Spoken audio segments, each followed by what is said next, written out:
Varicose veins కి సరైన చికిత్స కోసం సంప్రదించండి ఎవిస్ హాస్పిటల్. తాకట్లో ఉన్న మీ బంగారాన్ని విడిపించి ఆ రోజు ఆన్లైన్ రేటుకి కొంటాం. Sharma gold company. నమస్తే, welcome to Suman TV. Prayagraj మహాకుంభమేళలో భాగంగా త్రివేణి సంగమానికి అయితే వివిధ రాష్ట్రాల నుంచి అయితే చాలా మంది పీఠాధిపతులు మఠాధిపతులు అయితే రావడం జరుగుతుంది. ఇందులో భాగంగానే మనతో తెలుగు రాష్ట్రాలకు సంబంధించినటువంటి ఒక తెలుగు మహారాజ్ అయితే ఉన్నారు. స్వామీజీ అని చెప్పుకోవాలి, సిద్ధయోగి మహారాజ్ గారు అయితే మనతో ఉన్నారు. ఒకసారి వారితో మాట్లాడి తెలుసుకునే ప్రయత్నం చేద్దాము. అసలు త్రివేణి సంగమానికి ఇంత విశిష్టత ఎందుకు వచ్చింది, ఈ మహాకుంభమేళలో ఈ టైంలో పుణ్య స్నానాలు ఆచరించడం వల్ల ఎలాంటి పుణ్య ఫలితాలు వస్తాయనే దానిపైన అయితే మనం మాట్లాడదాం, తెలుసుకునే ప్రయత్నం చేద్దాం. స్వామీజీ, మీరు ఎక్కడి నుంచి వచ్చారు స్వామీజీ? శ్రీ గురుదేవ దత్త. మేము ఆంధ్రప్రదేశ్ హిమాలయస్ నుంచి ఎక్కువగా వస్తూ ఉంటాం. ఆంధ్రప్రదేశ్లో కూడా ఈ కుంభమేళా గురించి ప్రత్యేకంగా ఒక ప్రత్యేకమైన ఇంటర్వ్యూస్ కూడా ఇవ్వడం జరిగింది. అయితే ఈ మహాకుంభమేళా ప్రత్యేకత ఏంటంటే ఎన్నో జన్మల కర్మలను కూడా నివారించబడుతుంది. అందుకని అఘోర సాధువులు, నాగ సాధువులతో మా బృందం ప్రత్యేకంగా ఏర్పడింది. ఇప్పుడు ప్రస్తుతానికి ఉదయం నుంచి కుంభమేళా ప్రత్యేకంగా జరిగింది. నాగసాధువుల అఘోర స్నానం ఇప్పుడే అనుష్ఠానాలు మా ప్రత్యేకమైన బృందాల్లో స్నానం చేయడం జరిగింది. చాలా మందికి ఒక డౌట్ ఉంది స్వామీజీ, ఈ స్పిరిచువల్ బాతింగ్ డేస్ అనేది స్పెసిఫిక్గా అంటే ఈ 45 రోజుల్లో ఈ 6 రోజులకు ఇంత ప్రాధాన్యత అనేది ఎందుకు ఉంది? అంటే ఈ రోజు కావచ్చు, రేపు మకర సంక్రాంతి కావచ్చు, మౌని అమావాస్య అని చెప్తా ఉన్నారు. సో దీంట్లో అంటే ప్రత్యేకత ఏముంది? అసలు ఈ డేస్లో స్నానాలు ఆచరిస్తే ఎలాంటి పుణ్య ఫలితాలు లభిస్తాయి? ఈ మహాకుంభమేళాలో ఈరోజు పార్వతీ పరమేశ్వరు నుంచి అమృతధార ఆకాశం నుంచి పడుతుంది. అందుకని దీనికి ప్రత్యేకత ఉంది. కుంభ అంటే ఆ కుండ అని అర్థము. అమృతధార అనేది ఈ నదిలో త్రివేణి సంగమంలో గంగా యమున సరస్వతి ఈ ప్రాంతంలో అమృతధార కురిసింది. అందుకని ఈ అమృతధార సిద్ధి వల్ల ఎవరైతే అమృత ధార పడిన స్థలంలో స్నానం చేస్తారు వారికి జన్మ జన్మల కర్మలు అన్నీ కూడా ఋగ్వేదంలో కూడా చెప్పబడింది. ఋగ్వేదంలో జన్మ జన్మల కర్మలు కూడా నివారించబడతాయి. అందువలన సాధువులకు ప్రత్యేకత అనమాట. చూడండి, ఎంత మంది ఎన్ని రకాలుగా స్నానం చేసినా ఇక్కడున్న పవిత్రత కానీ ఇక్కడున్న ఎంత ఆరోగ్యకరంగా కానీ ఉంటుంది. మామూలుగా ఇంత పొల్యూషన్ విదేశాల్లో గిన కలిస్తే అంత పొల్యూషన్ అయ్యి రకరకాల ప్రాబ్లమ్స్ వస్తాయి. కానీ ఇంతమంది ఇన్ని లక్షల మంది స్నానం చేస్తున్నా పొల్యూషన్ కానీ ఆరోగ్యం కానీ ఎక్కడ చెడిపోదు. పూర్తిగా ఒక పవిత్రమైన జలంలాగా ఆ నీళ్ళు తాగిన ఎలాంటి ఇబ్బందులు లేకుండా అంత శక్తిగా ఈ గంగకుంది. అందుకనే విదేశస్తులు కూడా ఈ గంగా జలాన్ని వారి దేశాలకు తీసుకెళ్తారు, ఈ త్రివేణి గంగా జలాన్ని. అందుకని ఈ కుంభలో ఖచ్చితంగా ప్రతి భారతీయులు స్నానం చేయాలి.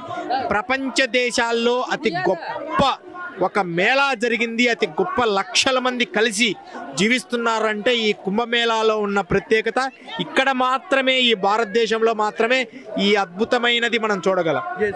చాలా వరకు కూడా మనకి ఈ త్రివేణి సంగమం గురించి మాట్లాడుకుంటే దాదాపుగా మనకి మీరు చెప్తా ఉన్నారు ఏదైతే అమృతాని కోసము మనకి ఇదంతా చేసే టైంలో ఈ 4 డ్రాప్స్ ఏవైతే చుక్కలుగా పడిన తర్వాతనే ఇదంతా ఏర్పడిందని చెప్పేసి కూడా చెప్తా ఉన్నారు. ఒకవేళ ఇక్కడికి రాకపోవడానికి ఇబ్బంది పడే వాళ్ళు ఎవరైతే ఉన్నారో వాళ్ళు ఎక్కడైనా ఇంకా ఇట్లాంటి ఈ కుంభమేళకు సంబంధించినటువంటి ఈ పుష్కరాలు ఏదైతే మనకి స్నానాలు చేసే పరిస్థితి ఏమైనా ఉందా?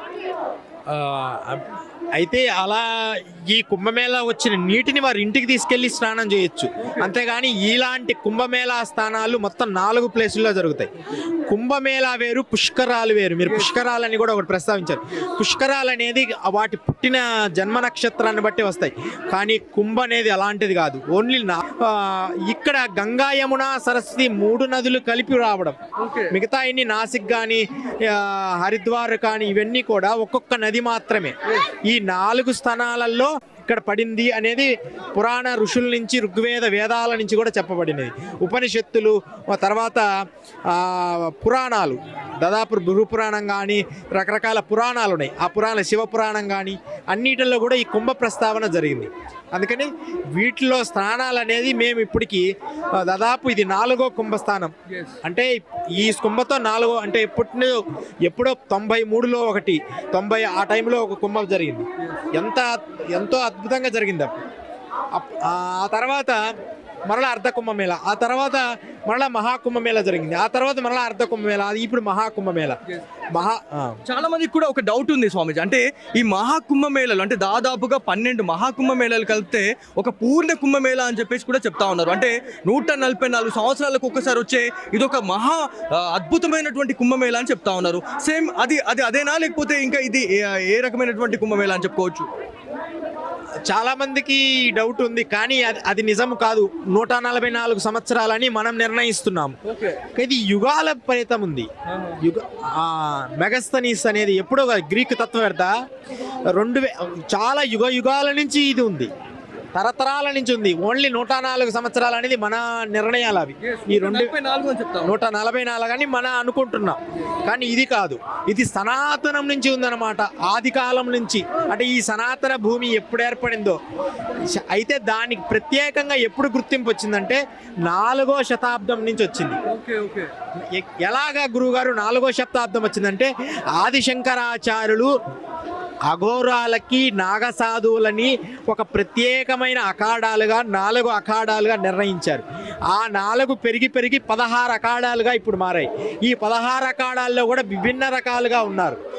అలా ఈ 4 అఖాడాలకు సంబంధించి ఎప్పుడు ఏర్పడాయి?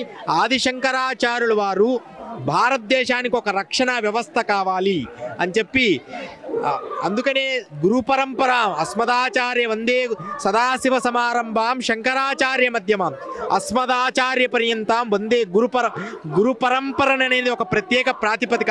అందరూ అనుకుంటారు ఏదో సన్యాసులు మాత్రమే శంకరాచార్యులు చేశారని. కాదు. నాగసాధువుల్ని కానీ అఘోర సాంప్రదాయాలు కానీ ఇలా ఉండాలి, మీరు ఇలా నడవాలి, అఘోర సాంప్రదాయం ఇలా ఉండాలి, నాగ సాంప్రదాయం ఇలా ఉండాలని. తర్వాత దానిలో పెరుగుతూ కిరాణాం బాబా అని కాశీలో ఉంటారు, బాబా కిరాణాం, ఆయన దగ్గర నుంచి ఇంకా ఈ అఘోర సాంప్రదాయం పెరిగింది. అయితే వీటికి మూల పురుషులు మాత్రం మత్స్యేంద్రనాథుడు. శంకరాచార్యులకు అంటే మూలం ఉన్నారు, కానీ ఈ కుంభమేళాలో ఒక ప్రత్యేకంగా అఖాడాలుగా మారింది. శంకరాచార్యుల కొంత కృషి ఉంది, కానీ ఈ అఘోర సాంప్రదాయానికి అధినేత మాత్రం మత్స్యేంద్రనాథుడు. మత్స్యేంద్రనాథుడు అంటే యుగాలి, రావణాసుడు కంటే ముందువాడు, యుగాల్లో కృతయుగము నుంచి ఉన్నాడు. దాని తర్వాత గోరక్షానాథుడు అంటే ఆవు పేడతో ఆయన జన్మించారు. దాని తర్వాత గణేష్ అని ఇలా దాదాపు కొన్ని వంశ పరంపరగా వస్తూ అఘోర సాంప్రదాయం వస్తూ ఈ కుంభమేళాలో స్నానము చేయాలని వాళ్ళ నిర్ణయాల బట్టే ఇక్కడ ఏర్పడింది. ఇది అఘోర సాంప్రదాయం. నాగ సాంప్రదాయం ఈ మేళా అనేది ఏంటంటే, పూర్వకాలంలో ఋషులు యోగులు అందరూ కూడా ఒక దగ్గర కలవాలి, వాళ్ళల్లో ఈ భారతదేశంలో ఎలాంటి కొత్త నిర్ణయాలు తీసుకోవాలి అని పూర్వం ఒక కృషి చేసేవాళ్ళు. కానీ దాని తర్వాత ఇది ఒక వ్యవస్థ, ఒక ప్రత్యేకమైన శక్తిగా మారింది. సో చాలా మంది కూడా ఇవాళ కాకుండా రేపు అంటే మకర సంక్రాంతి రోజు ఈ పుణ్య స్నానాలు ఆచరిస్తే చాలా మంచి పుణ్య ఫలితాలు లభిస్తాయని చెప్పి చెప్తా ఉన్నారు. అంటే అఘోరీలు నాగసాధువులు ఇప్పుడు మీరు కూడా అంటే రేపు చేస్తా ఉన్నారా, లేకపోతే ఈ రోజు చేస్తా ఉన్నారా? ఈ 2 పూటలా చేస్తున్నాం, రేపు కూడా చేస్తాం. మార్నింగ్ ఒకసారి జరిగింది, కానీ పిల్లల కోసమని ప్రత్యేకంగా మనకు ఉన్న భక్తుల కోసం, మనతో వచ్చిన వాళ్ళ కోసం ఇప్పుడు రావడం జరిగింది. మార్నింగ్ ఒకసారి జరిగింది, మళ్ళీ రేపు ఉదయం కూడా జరుగుతుంది. అయితే ఈ పుణ్యస్థానాలు ఎన్నో కర్మలు దొరుకుతాయి. వారి యద్భావం, వారి భావన బట్టి అన్ని మంచి సత్ఫలితాలు వస్తాయి కుంభస్థానం వల్ల. నేనే ప్రత్యక్ష సాక్షి, ఎన్నో కుంభలు చూస్తూ వచ్చాను. పోయిన కుంభకి ఈ కుంభకు తేడా అయింది, మహాకుంభకి ఏం తేడా అయింది, పోయిన కుంభమేళాలో వచ్చే ఫలితాలు ఏంది. 200-300 సంవత్సరాల యోగిని ఈ ప్రాంతంలోనే గతంలో నేను దర్శించాను. మరలా అయితే వారు రాత్రిపూట వస్తారనమాట. అయితే ఈ కుంభమేళాలో ఏంటి అంటే అంటే ఇదంతా కూడా పూర్వకాలానికి ఇప్పుడు తేడా ఏమిటి? పూర్వకాలములో ఒక కమ్యూనిటీ అనేది, ఇప్పుడు టెలిఫోన్స్ ఇవన్నీ ఏం లేవు. ఓన్లీ వాళ్ళ మానసిక శక్తితో, దైవ శక్తితో, ధ్యాన శక్తితో వారు కనుక్కొని ఒక మేళలాగా ఒక దగ్గర కలిసి ఈ భారతదేశ సనాతన ధర్మాన్ని ఎలా నిలబెట్టాలని ఒక మీటింగ్ నడిపేవాళ్ళు. అది యథార్థంగా ఆ మీటింగ్లో నేను 3 మీటింగ్లు హాజరయ్యాను. సో చాలా మందికి ఉన్న డౌట్ ఏంటంటే, ఈ మహాకుంభమేళ గురించి మాట్లాడుకుంటే చాలా అంటే దాదాపుగా 40 నుంచి 50 కోట్ల మంది భక్తులు ఈ పుణ్యస్నానాలు ఆచరించడానికి వస్తున్నారని యూపీ సర్కార్ వెల్లడించింది. సో ఇవాళ ఒక్కరోజే దాదాపుగా 2 కోట్ల మంది ఈ పుణ్య పుణ్యస్నానాలు చేసినట్టు మనకు ఒక ఇన్ఫర్మేషన్ ఉంది. సో ఎవరైతే వచ్చే భక్తులు ఎవరైతే ఉన్నారో వాళ్ళకు మీరు ఎలాంటి జాగ్రత్తలు చెప్పాలనుకుంటున్నారు? ఏవైతే మనకంటే చాలా వరకు కూడా స్పేస్ అనేది పెంచారండి. సో ఒకప్పుడు తొక్కిసలాట కావచ్చు అట్లాంటి జరుగుతూ ఉంటుండే. సో మీరు ఏం చెప్తారు మన తెలుగు ప్రజలకి? చాలా బాగుంది కుంభమేళాలో. ఇప్పుడు గతకాల పరిస్థితులు కుంభమేళా కాదు, ఇప్పుడు సేఫ్టీగా ఉంది. అయితే ఒకటేందంటే విలువైన ఆభరణాలు, బంగారు ఆభరణాలు తెచ్చుకోకూడదు. ఖచ్చితంగా స్వెటర్లు కానీ చలికాలం, ఎందుకంటే చలికి సంబంధించిన వస్తువులు తెచ్చుకోవాలి. ఎక్కువ ప్లేస్ బాగా ఇచ్చారు, ఎన్నో మార్గాలు మంచిగా ఇచ్చారు కాబట్టి మనం చాలా సేఫ్టీగా ఉండొచ్చు. కానీ ఖచ్చితంగా చలిని రక్షించుకునే వస్తువులు తెచ్చుకోవాలి, విలువైన వస్తువులు తెచ్చుకోకూడదు. మెడికల్ బాగా హెల్ప్ చేస్తున్నారు. ప్రతి వ్యక్తికి మెడిసిన్ కానీ, మెడికల్ కానీ, తర్వాత సర్వీసులు కానీ, భోజన వ్యవస్థలు కానీ ఎక్కడికక్కడ ఏర్పాటు చేశారు.